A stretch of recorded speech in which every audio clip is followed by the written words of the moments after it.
questions that I have heard raised here this evening, both on the part of community residents and board members. First of all, we should understand that schools should be the institutions which undergird and facilitate community stability. However, in the case of Project 10-351, at the site of Pomeroy Road and Erie Street Southeast, there is a mounting concern that this school will become a disruptive influence in the community by causing young children to have to walk long distances to attend a school far from their home base, and ultimately away from parental control and supervision, as would be the case for children residing in the large Marbury Plaza apartment complex on Good Hope Road Southeast, who would be required, as we have been told, to attend the new school. However, our school system has been unresponsive to the concerns expressed by many citizens in this community regarding the Pomeroy Road and Erie Street site since 1971. In the information prepared by and distributed over the signature of the school superintendent, it was indicated that community had not made any protest against the school until May 9th, 1973, when I, in fact, addressed the board at the Hart Junior High School and raised this question there. Since the additional information on page 2 concerns itself with the report of the City Council, and Mr. Anderson has testified to that, I would like to go to the bottom of the page and direct your attention to a meeting held between Mr. Granville Woodson and Mr. James Banks in June 1970. The discussion concerned itself with the district government's assessment of Project 10351. And at this meeting, Mr. Banks, representing the mayor's office in his role as special assistant on housing affairs, expressed concern regarding the potential for the increase of population density in the immediate area of Pomeroy Road and Erie Street site, which would be encouraged and facilitated by the construction of the proposed school. Mr. Banks' expert opinion was that, and I quote, "It would not be in the district's best interest for this project to continue." Mr. Woodson, in a subsequent memorandum to Colonel Starobin, dated, again, I call your attention to the date, not 1973, 1970, June 29th, 1970, Mr. Woodson did advise Colonel Starobin that he was considering and had so advised his staff the continuation of the project on the original site. And here we have to assume that Mr. Woodson was speaking of the original site selected in Fort Stanton Park, fronting on Good Hope Road, when the project was initiated in 1966. Colonel Starobin's reply, dated July 1st, 1970, informed Mr. Woodson that he, Colonel Starobin, had directed, and you notice the difference between the language. Mr. Woodson advises, Colonel Starobin directs his staff to go ahead on the present site. And here we are assuming that the site referred to is the one now under discussion at Pomeroy and Erie.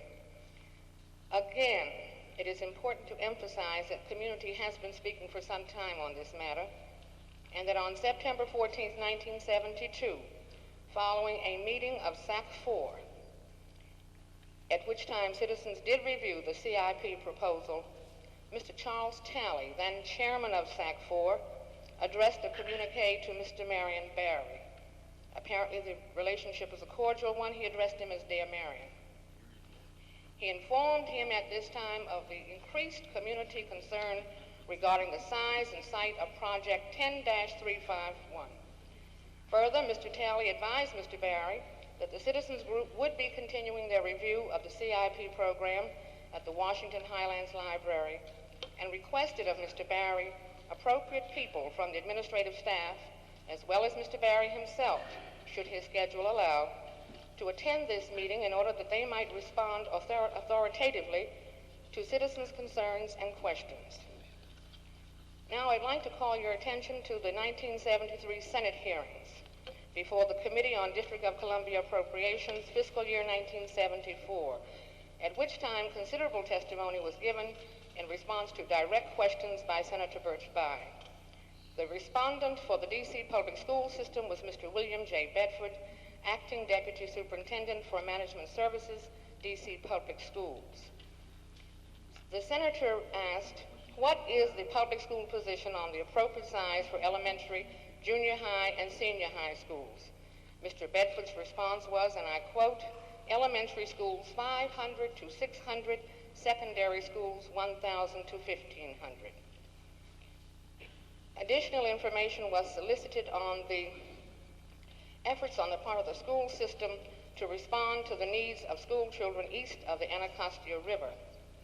And again, I quote from Mr. Bedford, when the question was put to him about overcrowding in Anacostia, completion, and I quote, completion of the Wheeler and Savannah Elementary School, the Oxen Run Junior High School, and Anacostia Senior High Schools will eliminate overcrowding at all, and I underscore all, school levels east of the Anacostia River, end quote.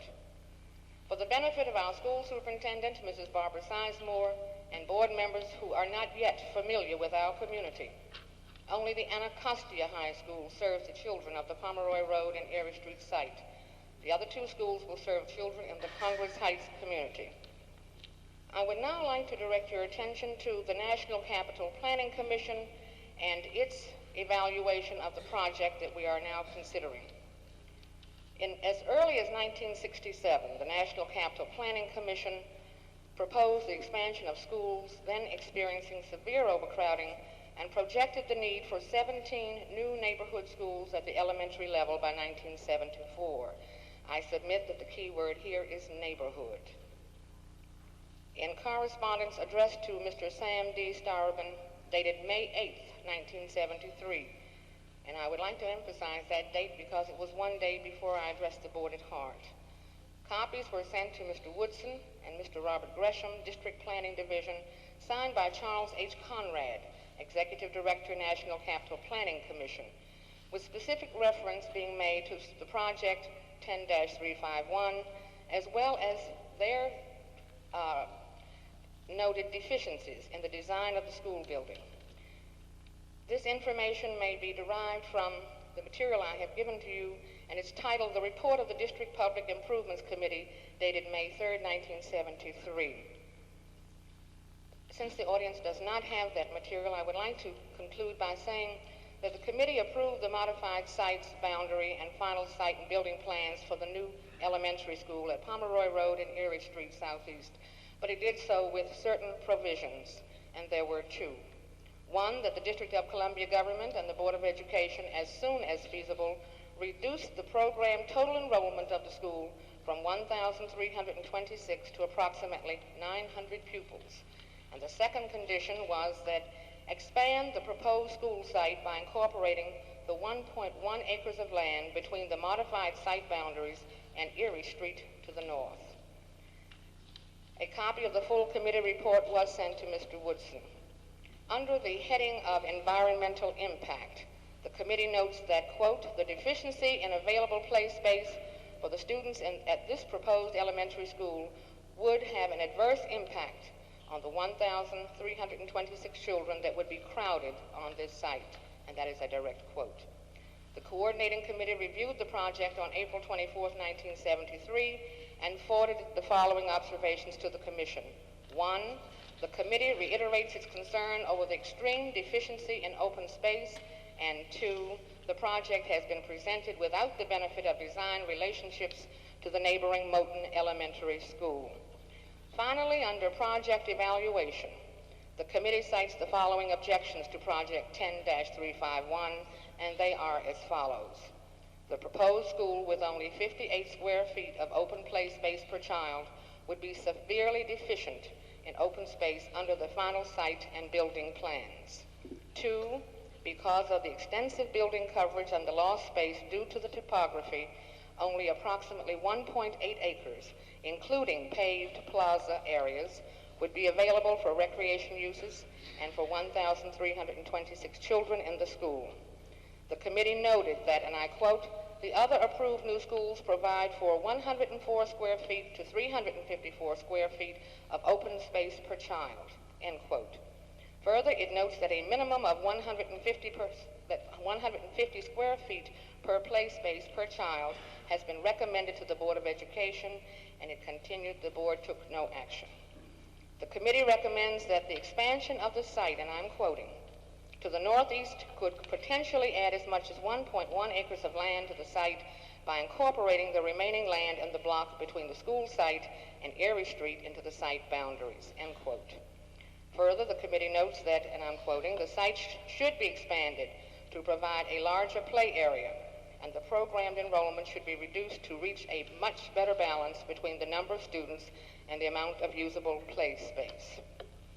Finally, and this document has been quoted from tonight, but it was not in entirety, and I think it's only fair to you that you hear all that was in the Washington's Far Southeast 70 report transmitted to Walter Washington, in fact, by Mr. James Banks.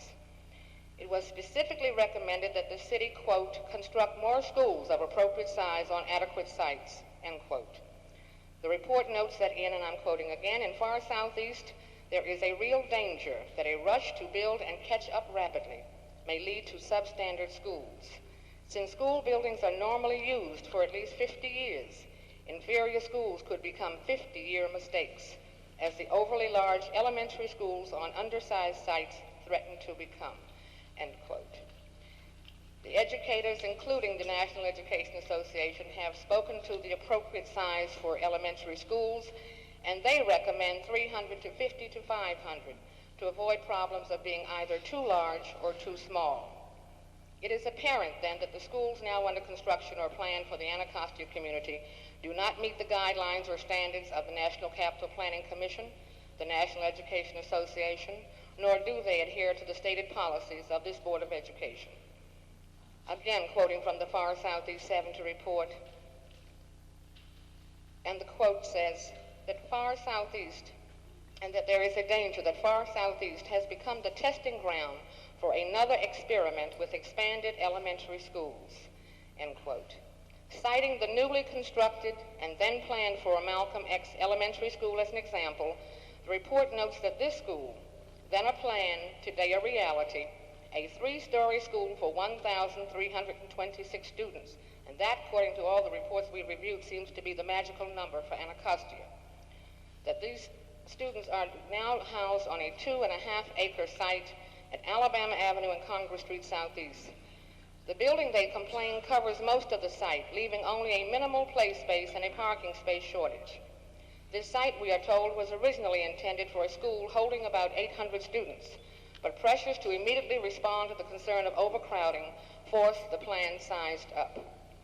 The demonstrated attitude of our municipal government toward this community, in the absence of a consistent and continuing lobbying effort by Anacostia residents, seems to suggest that anything and everything will be placed in our community and accepted by our people. It would seem that the decision to build such large elementary schools should be made only after careful study of the probable educational effects and of the ability of both school administrators and the community to control so concentrated a student body. Finally, in 1967, the Passau report described the D.C. public school system as, and I quote, a reacting school system rather than an initiating one, insofar as innovation, long-range planning, and program development are concerned. However, Washington, D.C. has had an elected Board of Education since January 1968. Unlike the appointed board, it is to be hoped that since representation is now derived from the people, that you who represent us and the interest of our children will listen to and respond to citizens' concerns and will be cognizant of your responsibility and commitment to the children, your most important constituency. Unlike special interest groups, children have no paid lobbyist, no unions or professional organizations who will protect their interests or seek redress for their grievances. They must rely on all of us, parents, teachers, and administrators and board members alike, to be their advocates. Thank you.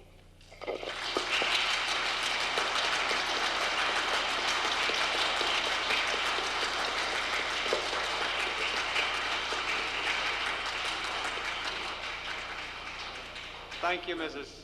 Hutchinson. Are there any questions? Right, Mr. Cassell, Mrs. Hutchinson, if you would. Ms. Hutchinson. I think you raised some serious deficiencies regarding the construction of this school as designed on this particular site. Okay, I'm sorry. I think you've raised some serious deficiencies, or you pointed to some serious deficiencies regarding the design of this particular school on this particular site. And one of the interesting things is that apparently representatives, or a representative of our school system, made a commitment to the United States Congress in the 73 Senate hearings, indicating that indeed elementary schools, according to our standards, or at least that person's opinion, should be no larger than 500 to 600. And secondary schools should be no larger than 1,000 to 1,500. And then there was a further commitment made that upon the completion of 3 specific schools, that all the school levels east of Anacostia would, or all of these schools would, or the overcrowding problem would be eliminated. And then you've pointed out from the report of the District Public Improvements Committee other deficiencies. And these deficiencies were asked to be corrected by various bodies. And we were requested that we do reduce this school from 1,326 to 900. And something else that hasn't been mentioned here, I guess Mr. Anderson mentioned it, that there is a gross inadequacy of play space for this school, whereas there's only 58 square feet per student, as opposed to 104 to some 354 average in other schools. Now, it seems to me that a case has been made for some attention to be given to this. What specifically is your recommendation to the board? Well, Mr. Cassell, I have no specific recommendation. I have asked, respectfully so, that the board, because I felt it was the board's responsibility to avail itself of expert advice. I felt that as a citizen I had the responsibility to bring the matter to your attention. We are concerned about the appropriateness of the size of the site, the size of the school that we feel would best suit the needs of this community. I think that the experts have spoken. The City Council has made some recommendations to the board. The Senate has raised questions in its hearings. The National Capital Planning Commission has spoken. The Congress of PTAs has spoken. DC Citizens for Public Education has spoken. And I would not suppose that I'm any more learned or enlightened than they are. I think out of the hearing and out of the vast testimony that you're going to hear and have heard, and other recommendations that have been made, that hopefully some alternatives would emerge and surface, and that the board in its wisdom would detect those and would make a recommendation or a decision based on all of these findings. I don't think that the citizens have to make the recommendations for alternatives themselves, but since that question has been asked before, how would you have us start addressing this issue and facing some alternative? Well, one of the things that we would like to see is a reduction in the pupil enrollment. A question that bothers us is how this magical figure of 1326 is so conveniently applied to all of the schools and now under consideration either for actual construction or proposals. We don't know whether this is a rated projection or whether this is going to be actual classroom space. We don't know the variables used in arriving at those figures. We would hope that in the planning processes that the board would have that information. But we are concerned about a reduction of enrollment for all of the reasons that Mr. Anderson and others have stated. There has been some thought given to perhaps some alteration to the interior of the structure once it is constructed. It needs to be stated because I felt very, I felt particularly when the questionnaire, and I think you know the questionnaire of which I speak, came into the community through the school, came from Mrs. McKenzie's office or over her signature. It seemed to suggest that the burden for any loss of monies, time, or anything else was going to be borne by the community. And I think that that's not an equitable share of responsibility. I think that the board had an opportunity and had a responsibility in response to the several requests to review this long before now, and certainly long before the contract was signed in July. Perhaps there can be some accommodation of alternatives to the interior design of the building. Perhaps, as Mr. Anderson and others have been suggested, a library facility is certainly needed in that specific community. I guess if we talked longer, we could think of other things that could be done there. We don't want to see the site lost. Now, initially, and I have to make this as a point of clarification, I was diametrically opposed to that site. I am no longer opposed to the site. I was opposed to the site because on it stood two buildings that we were trying very desperately to save, which were some reflection of the history of black people in Anacostia. That battle was lost and the sites were razed, so that I'm no longer opposing the site. But I am expressing serious concerns about now what will take place on that site. Do you have any reaction to Mr. Pearsall's suggestion that you have a variety of badly needed community activities born by the city government housed in this particular building? That's really, quite frankly, that is a consideration that had not entered my mind, and I haven't really had an opportunity to give serious thought to it. It is a possibility. Thank you. Mr. Chairman? I thought Mrs. Mason is next, followed by Father Kemp. I'd like to ask Mrs. Hutchinson the same question I've been asking other people. I am very concerned about what happens in the process of resolving this problem. And I have heard many different feelings and opinions about it. And while we're trying to build a school that speaks to community, we want to maintain the community feeling in the community. And I would like to know if you have any ideas how we could develop a process to involve the community, the board, and the administration in resolving the problem. And let me say to you again, like I've said to other people, that I say that in the context of community decision making. I don't think the board should make a decision separate and apart from the community. Well, one of the things that I see this issue doing is making it possible for the area board to become a vehicle in problem solving and educational needs in this community. And so if there were going to be such a meeting as you suggest between administration, between board and community, I would think that most properly there would be some involvement of the area board and of the several local boards, and that would be a representation that has been elected by the people of their various neighborhoods to be concerned about educational matters. I think, however, that there are apparently, from the reports that we have been studying, there are some other people that would need to be involved. There certainly is a very able chairman of the Education and Youth Affairs Committee of the City Council. The council has said some things. Perhaps we would like to involve them. Apparently, the National Capital Planning Commission has a role to play in this, and I think that certainly they should be included in any dialogue. But that it now affords everyone the opportunity of exploring what the possibilities are and hopefully in a cooperative fashion arriving at an equitable solution. If I may pursue, maybe you are familiar with the Tacoma School Yes. problem.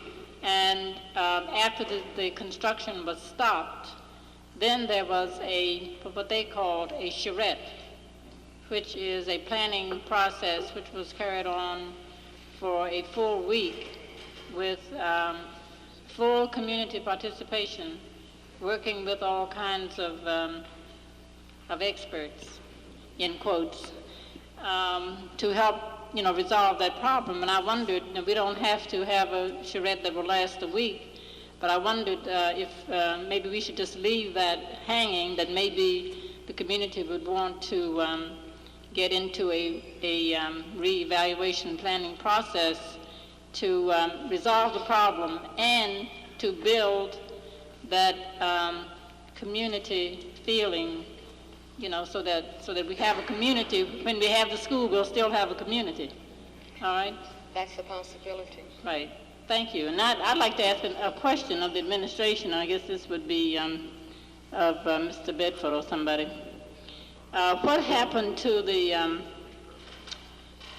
provisions that are cited here on page 4 that the construction would go on with these two provisions, that the enrollment would be lowered and that the size of the land would be increased. And that, to me, means that you don't build a school unless those two provisions are taken care of.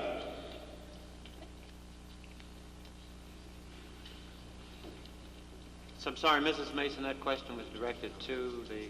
To anybody who can answer it. You're reading from her letter, and I have just heard what I could Yeah. while she was reading. I don't have a copy of the letter. Mr. Bedford, if anybody can answer it, I'd be happy. And if nobody can answer it tonight, that's a question that... What was your question? In finalizing the action to construct a school, what happened with those two provisions that the community built into their recommendation? Numbers 1 and 2 at the bottom of page 4. That the enrollment be not more than 900 and that the land site be expanded to 1.1 acres. Pardon? Mr. Cox? Right.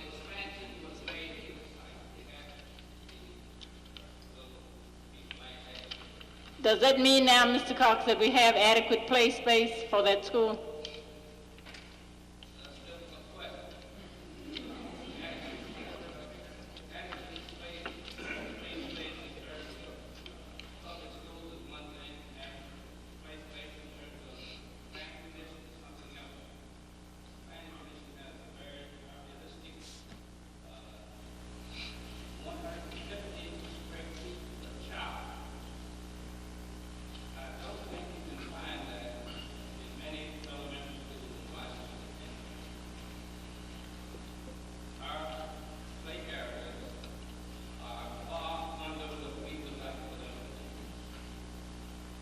May I ask Mr. Cox another question? Yes, Mrs. Mason, yes. If we were to get into a reassessment of this problem and decided to stop the construction, and then after stopping it decided that we would need more play space and a smaller building, is it past the point where we could make a decision like that?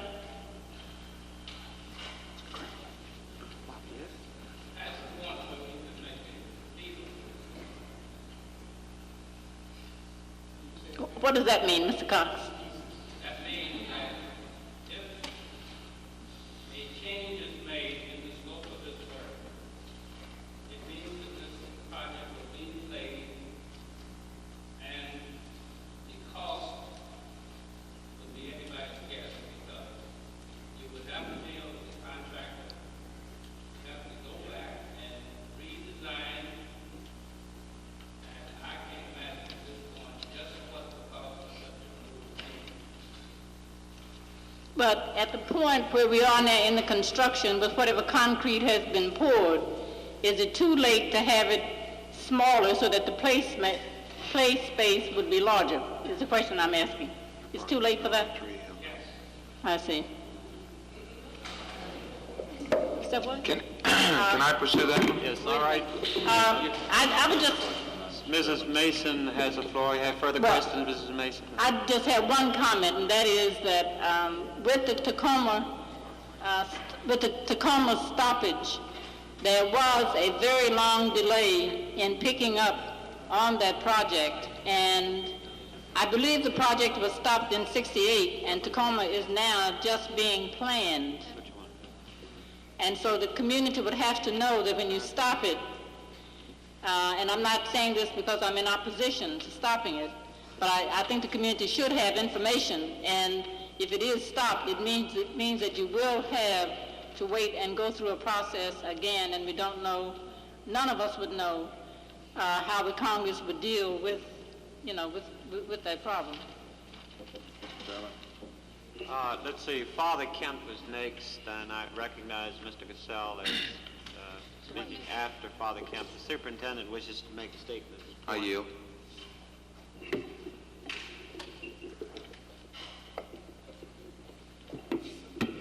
Mrs. Mason, we would have to do the study on the acquisition of extra land space in order to determine whether or not the play space could be secured according to the specifications Ms. Hutchinson cited. However, just for the information of the board and the community, I would like to make some observations about studies done on the relation of school size to achievement and discipline. The studies are not conclusive. There are as many studies which indicate that large schools affect school achievement adversely as there are studies which say that large school size have no effect on school achievement. If you recall the heyday of desegregation, you remember the many proposals for magnet schools and educational parks which were designed for school populations as high as 5,000 in order to desegregate. If you recall the specifications and the studies and research done for these sites, there was not conclusive evidence which reflected that the size of the school would affect achievement either way. However, other studies seem to show that a high school of less than 1,000 is not an effective situation because it is difficult to offer the variety of courses and curriculum that are necessary for what we have come to term an adequate high school education. In the elementary school, if you have a primary school, it seems that the size of that school should be somewhere between 500 and 750, but this is not conclusive either. However, if you have a school from preschool, say through 12, or through grade 10, or through 9, the size of the school should be somewhere between 900 and 1,000. Now, it depends on what you have in mind for your children in this area, and I was struck by the last statement in Ms. Hutchinson's remarks, which say that the Passau report tended to describe the Washington public schools as reactive rather than initiative. And it seems to me that taking Mr. Pearsall's remarks as a vantage point, we might consider using the Garnet C. Wilkinson as a new model school for a K-12 system in the Anacostia school area where you could very well have 1,000 students in the school if the age span is from preschool through 21. Now, the other important remark that was made here this evening, which struck me as innovative, was combining services in there for the students. And I think that many of the ideas that have been given here tonight will need to be researched, and we'll have to study them in order to find out what really is the best service that this school can give to this community, especially with in considering innovation.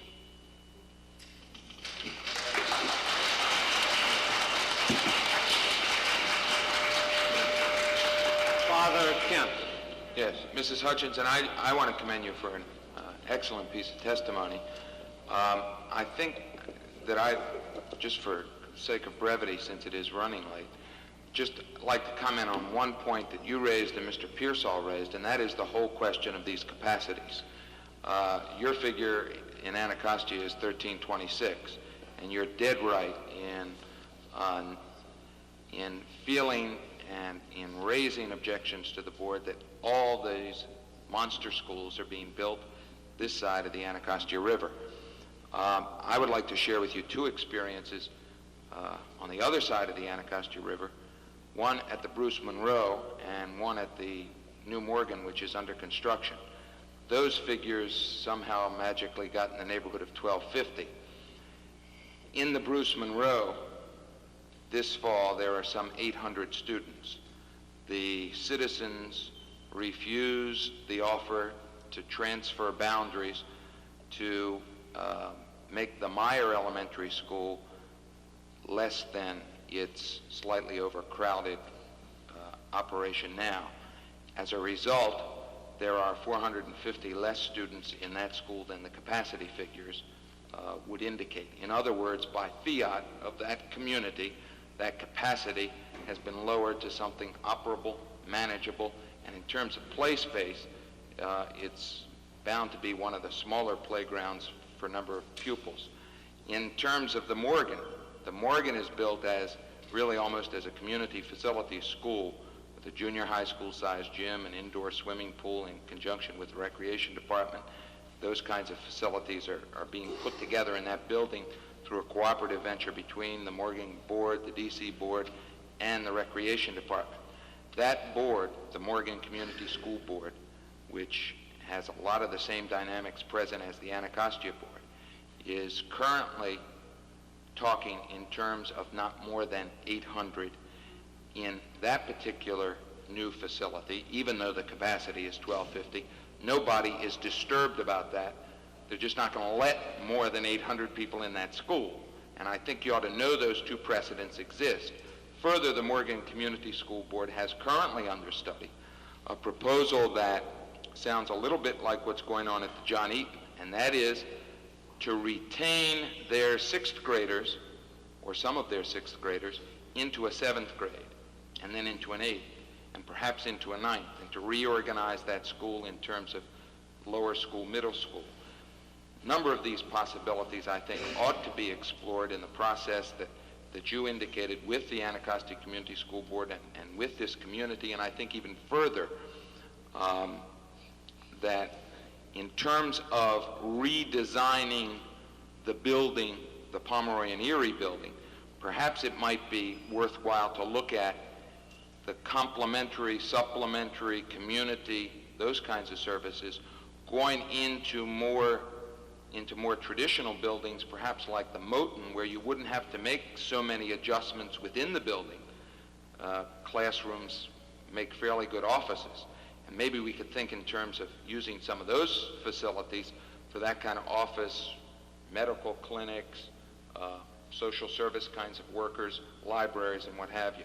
And I think that all these things really have to be explored, but I'm very encouraged by not only by the testimony that you gave, but by a lot that we've heard tonight in terms of the fact that you just have not had the opportunity to look at smaller schools operating, because what you've been getting are these much, much larger schools. And I certainly envision us over the next 6 months, 12 months, working very closely together to develop exactly what would be in that building, and working with this constellation of schools that we're hearing about in these reports to figure out where things would go best in what buildings. And I just offer those few suggestions for your consideration and for the consideration of the Anacostia Board.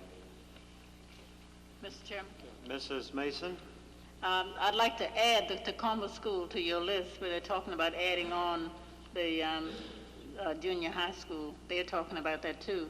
And I was at Morgan at the time when we planned that school and decided if we couldn't fight the GSA by lowering the size of the school, that we would add on those junior high grades. I'd like to also say that I have just come to realize that if the enrollment is lowered, we'd naturally have more play space. All right. Mr. Chairman. Mr. Barry? Oh, I'm sorry, no, I beg pardon. Mr. Cassell was to be recognized next. Mr. Cassell. Yeah, I'd just like to be clear as to the stage of construction of the building at Pomeroy and Erie. I talked to a gentleman from the D.C. Department of Grounds, Buildings and Grounds. He indicates that while there is excavation at that site, that there has been no concrete poured. And of course, once you begin to pour concrete, then you begin to define the building, and it becomes more expensive to change the design.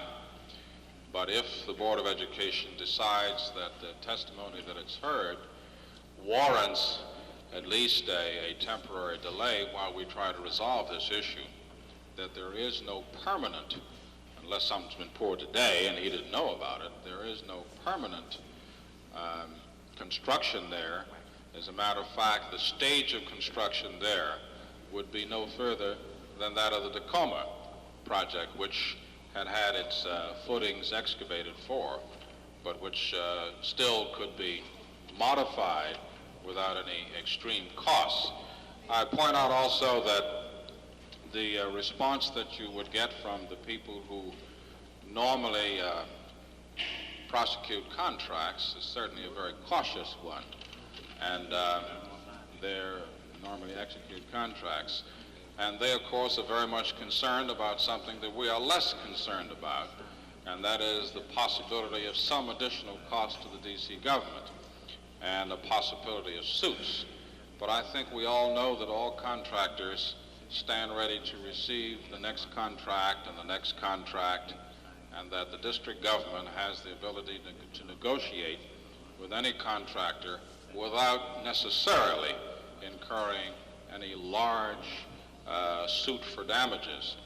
And we as a Board of Education, I think, should be more concerned with the testimony that's been brought to us today about the quality of the facility itself, and allow the district government and the Board of Education, too, to take care of the details, as we are quite capable of doing when we want to.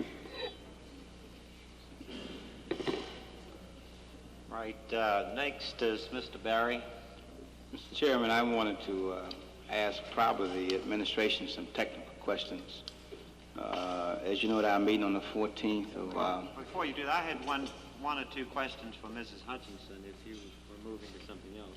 Well, it was similar to what had been said earlier about modification, design, and multiple use and other kinds of things. But I'll yield to you if you want to ask. Well, I just didn't want to leave the speaker if we were moving on to something else. It was in that same vein. Okay, then. Mr. Barry? Well, my question is a technical question. As you know, on the 14th, 3 of us voted to try to stop the construction. We were defeated. My question is that, a technical question, what happens, say, tomorrow morning in terms of the site, and if it takes 75 to 100 days to redesign it, wasn't a bid on a specified set of drawings for a specified kind of work that the contractor got? I'm trying to figure out how we move on this if we are inclined to take advantage of these innovative and creative suggestions from a technical point of view. Can anybody answer that?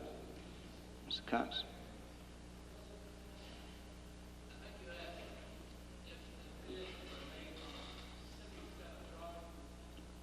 The question before is, assuming we were together of scaling down the school to a smaller population, we were together on multiple use of either that school or schools in the complex. My question is, what happens tomorrow in terms of what's proceeding now? Do they proceed to construct what they were originally contracted to construct, or can we stop them from doing that and ask for a redesign, submissions, or what? I'm trying to ask technical questions to see where we go.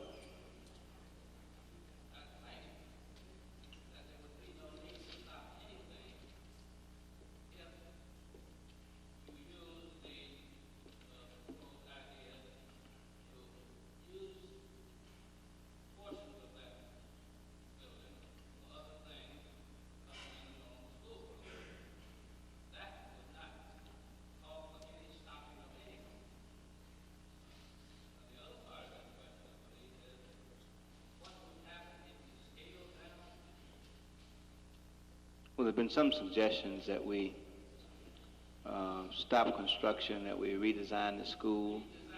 Yes. That would cost money and time. Okay.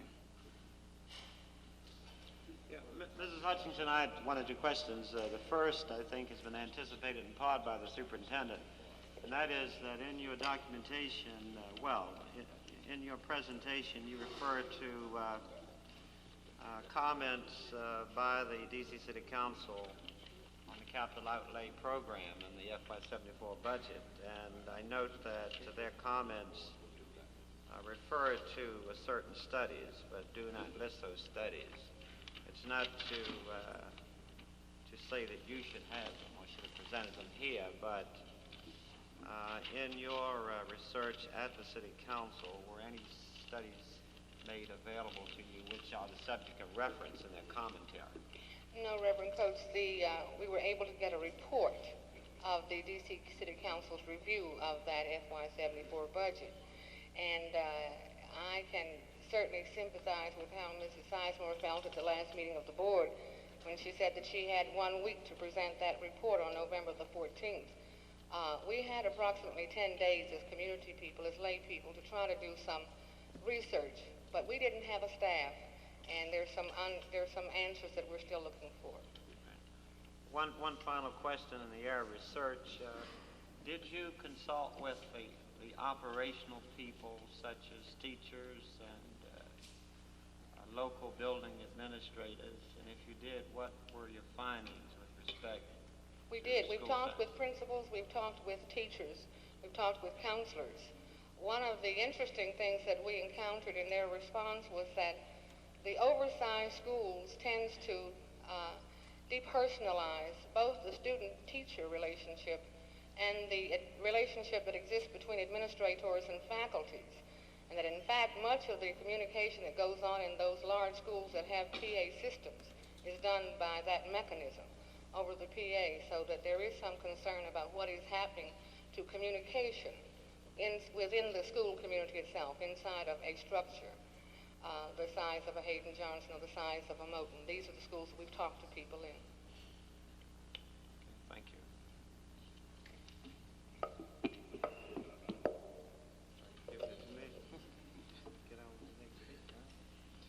Thank you, Mrs. Hutchinson. Now, next speaker is Mr. Alton Jones.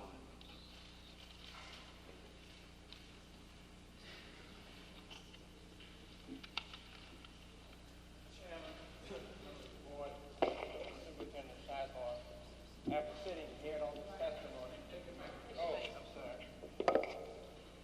Mr. Chairman, members of the board, Superintendent Sizemore, after sitting here hearing on this testimony, I sound as though I'm an expert in education, though I'm not. But I do sound like I feel as though I'm sort of a paraprofessional, because I'm a past member of a PTA, 3 children of my own who came through this school in Douglas Junior High School some years ago. And in this same year, I became a grandfather twice. So it appears that I'm going to have children right on through these same schools in the future. So you see that I'm very much concerned personally, as well as my concern about the community and those of us who join here as neighbors. I didn't mention that I'm a member of the Fort Stanton Civic Association, have been for a number of years, chairman of the Anacostia Neighborhood Museum Board, and I'm not speaking for that board, I'm speaking as a citizen in this community and a neighbor. I recall some years ago when Douglas Junior High School was first built, I've forgotten what the number was, people were crying about 2 years later when an addition had to be made that it was going to be too big.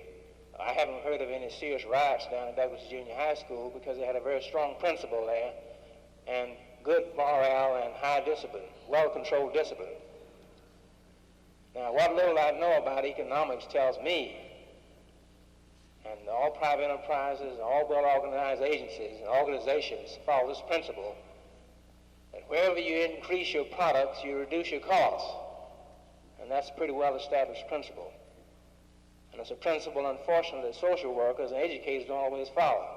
I happen to be a social worker, and we're derelict in that area. We just spend money very often without counting the units. We've been accused of that very seriously, and we are now having to tighten that belt.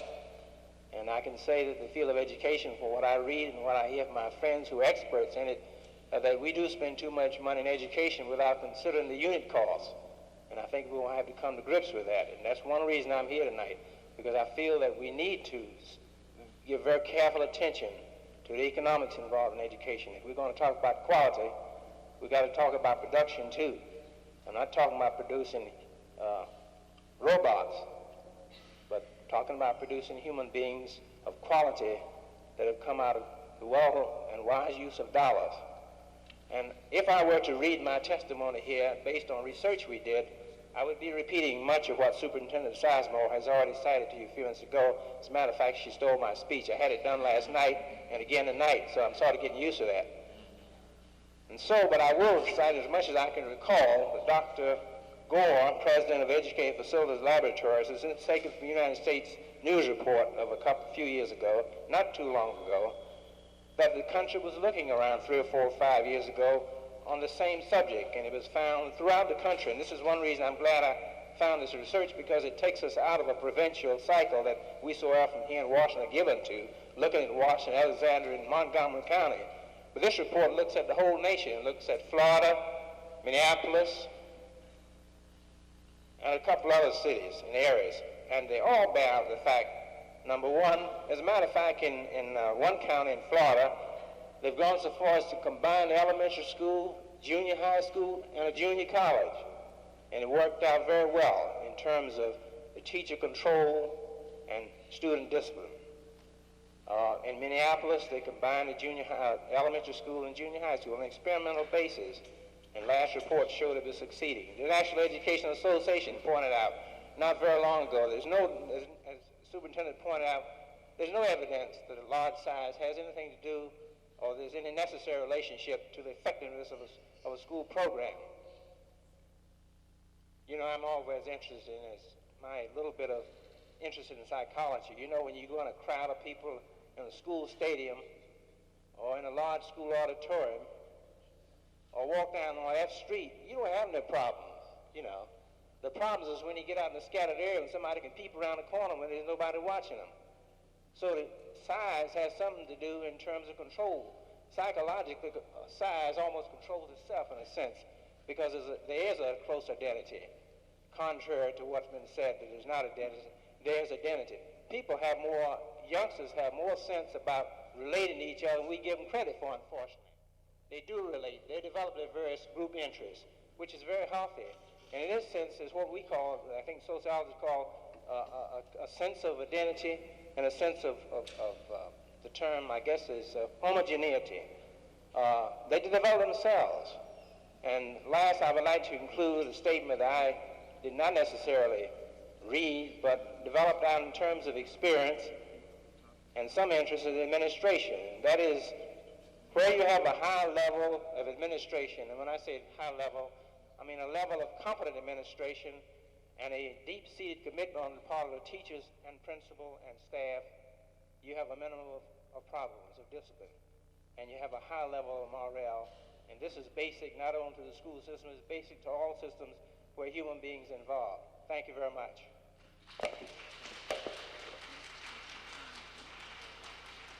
Thank you, Mr. Jones. We hear now from Mrs. Thomasina Francis. Mrs. Francis.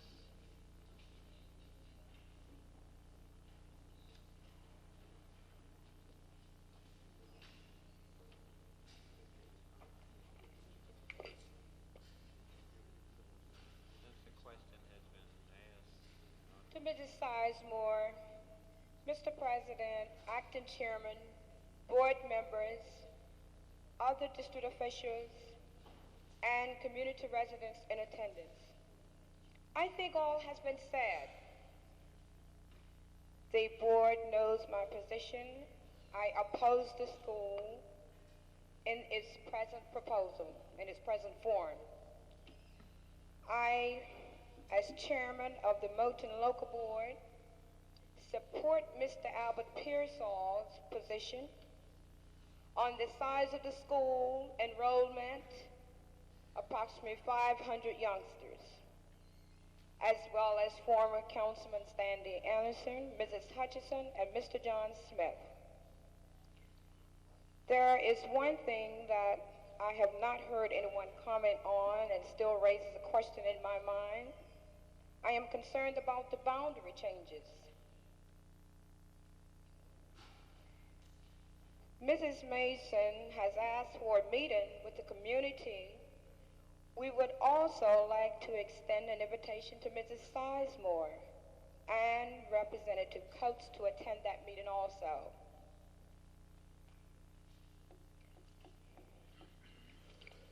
We appreciate the position taken by Mrs. Sizemore and Father Kemp, that we explore constructive alternative uses of the existing space, both at the new Wilkinson School and surrounding facilities. I would like to say thanks again for having this public hearing and listening to some of the community, because in the past I was chairman of the Committee of 21. And as chairman of the Committee of 21, at that time, you know, I supported the school. But doing research and going among the community, among organizations and businesses in this area, I found so many people not aware of the school going up in Pomeroy Erie.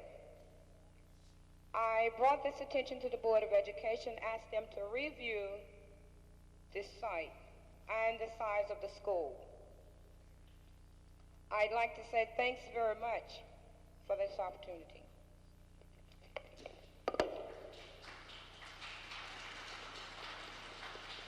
Thank you, Mrs. Francis. Our next speaker is Mrs. Teresa Jones. It's the last scheduled speaker. My name is Teresa Howe Jones. I'm a mother of 7 children, one of whom is a student in this area. I'm a member of the Anacostia Congress Heights community, and I lived in the Woodland development when the idea of the school was first conceived. Not being a part of the Fort Stanton Civic Association and not being extended that privilege because I was a resident in public housing, I'd like to talk about what I feel about an oversized school. I heard the educators and the board member talk about what was not conclusive, but we have not looked at the terrain of the area.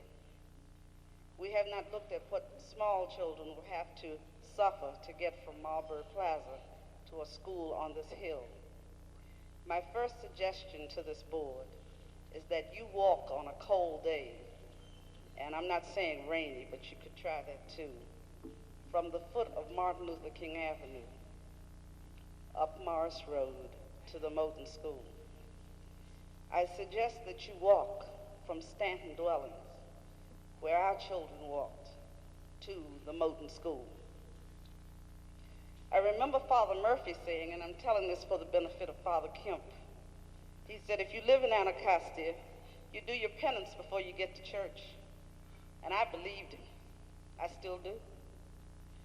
The school proposed with all the amenities as the Garnet C. Wilkerson School is surely needed in Anacostia, but not at the expense of children. Large and intimidating buildings don't speak to quality education. In Anacostia, our building will be staffed by teachers who are highly paid, but who don't dispense quality education.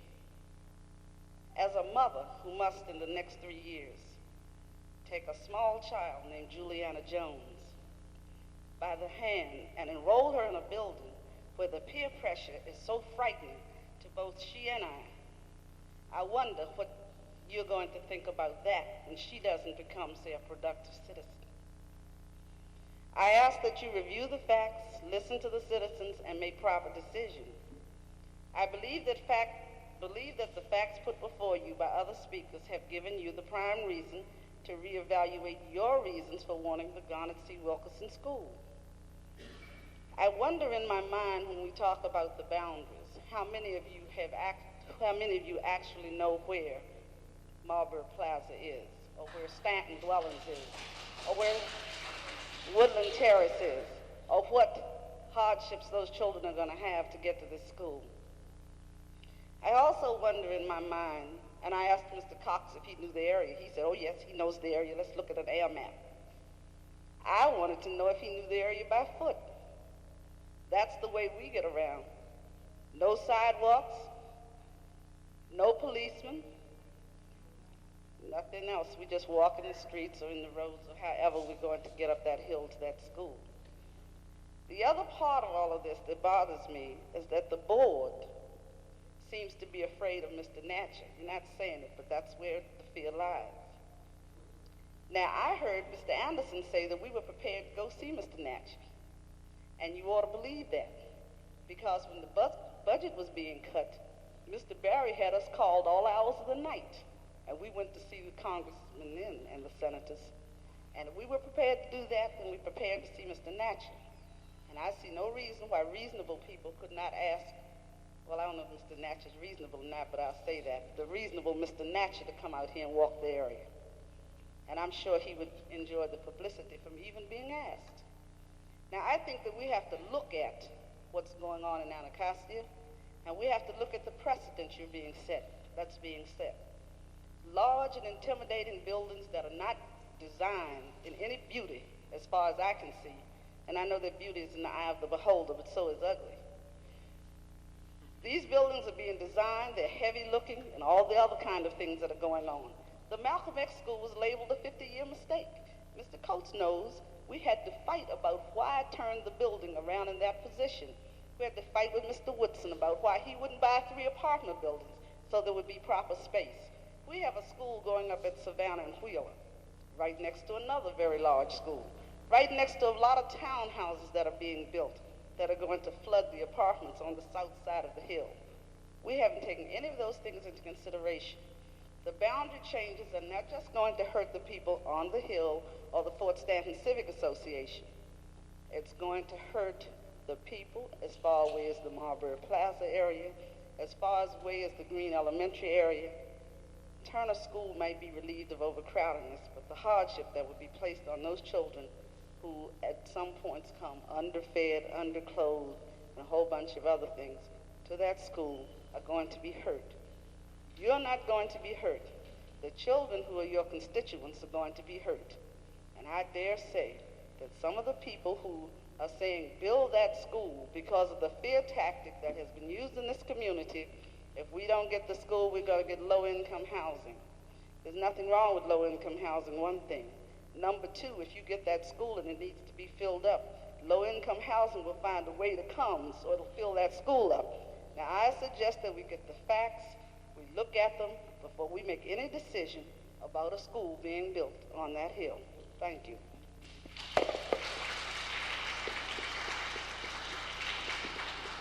Thank you, Mrs. Jones. That exhausts the list of scheduled speakers.